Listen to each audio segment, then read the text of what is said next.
One of the many lies that we believe when it comes to our sin is that we believe it is our sin that determines how far God is from us. But see, that is just not true. Our sin doesn't determine how far God is from us, but our sin determines how far we've gone from God. For as it says in James chapter 1 verses 14, but every man is tempted when he is drawn away by his own lust and enticed. When we are drawn to our sin, we are pursuing after our lusts. We're pursuing after our temptations, our addictions, our own desires. But even in our pursuit after sin, do you know who's still pursuing after you? God.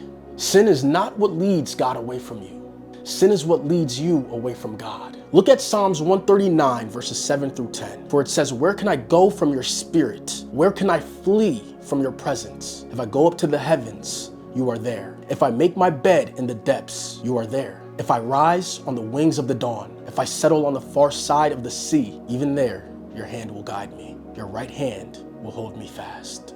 Many of us could read those verses and see it from the perspective of a man who is trying to hide from God, but continuously fails to do so. And if you see it from that perspective, you are right. There is nowhere that you can hide from God. But the beauty of God's word is that there is always another perspective. There's always a new revelation to be had. Psalms 139 is saying, yes, there is nowhere that you can hide from God. But what it is also saying is that there is nowhere you can run where God won't pursue after you. Some of you have found yourselves in your lowest valley. Some of you are finding yourselves in the valley of death. And others are finding themselves in the middle of the wilderness. And you've been there for quite some time. But that's not how it's always been. We were once on fire for God. We were once walking with God. But somewhere along the line, we stopped pursuing after God. And we started pursuing after our own temptations, our own desires, our own lust. And we found ourselves in a desert. We found ourselves in a wilderness. And we found ourselves in a valley. We turned to the left and God was not there. We turned to the right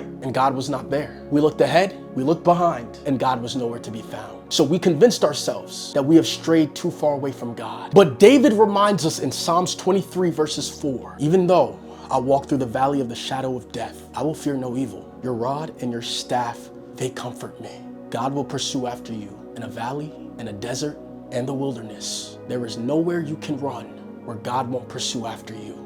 There are some of us today who believe that God has abandoned us because you have been looking in all the wrong places. When following after God, we don't look to the right or to the left or straight ahead or behind. We look up because that's where our help comes from. The moment you look up is the moment you realize that God has always been right there. For every step, in every valley, through every wilderness, God has been right there. For he will never leave you nor forsake you. Sin has convinced you that it was God who left you. It wasn't God who left you. It was you who left God. But do you know what God says to all those who have strayed away from him? For as it says in Matthew chapter 11, verses 28 through 30, come to me, all you who are weary and burdened, and I will give you rest. Take my yoke upon you and learn from me, for I am gentle and humble in heart, and you will find rest for your souls. For my yoke is easy and my burden is light. If you want to know how far God is from you, just call on his name, for he is just as close as the mention of his name. Call on that name today.